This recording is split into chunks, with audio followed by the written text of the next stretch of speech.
কিরে বাবা? 10 টাকা দাও না বাবা বিড়ি খাওয়ার জন্য। আরে বাবা, সকালেই তো 2 ভাইকে 2 ধোকা বিড়ি দিলাম, শেষ করলি?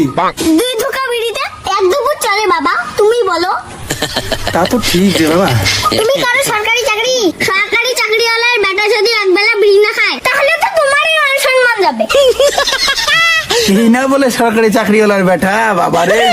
দাঁড়াও, আমার ভাগের একটা বিড়ি আছে, এটাই খেয়ে নাও, পরে আমি দিয়ে দেবো, কেমন? করি খাও বাবা, করি খাও, ভবিষ্যতে উজ্জ্বল হও। হ্যাঁ ঠিক আছে, টাটা। কি হল, টাকাগুলো ফেলে দিচ্ছিস কেন? ফালতু মহিলা। আমি ওটা ঘুরে দেবো নাকি মা? না বাবা থাক, আমি কি খারাপ বললাম না এখন? আমাকে যে একটা গুড়ি দিলেন, একটু আগে কি বললি তুই? আমি বললাম টাকাগুলো কেন ফেলা দিচ্ছ?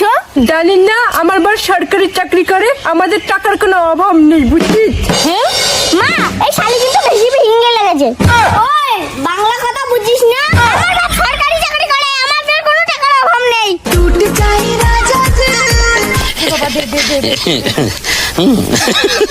কই গেলাও তুমি? তুমি কিন্তু কিছু দেখো না, ঘুমিয়ে পড়ো। বাস কই যায়? ও জানান গো, কপালের মাকে বাস। ও ভাই, এইরকম করে যাচ্ছ কেন?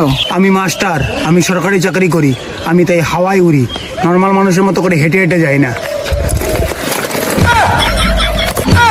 সামান্য খান একটা পান বানাও আমার জন্য।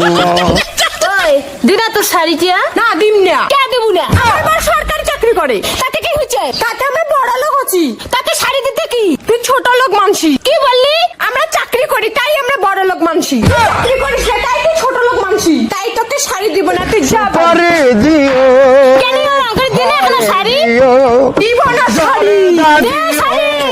সামান্য সরকারি চাকরি করলে নাকি শাড়ি দেওয়া যায় না? না, দেওয়া যায় না।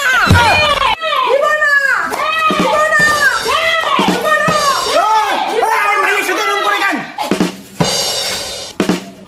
কি হয়েছে গো বউ?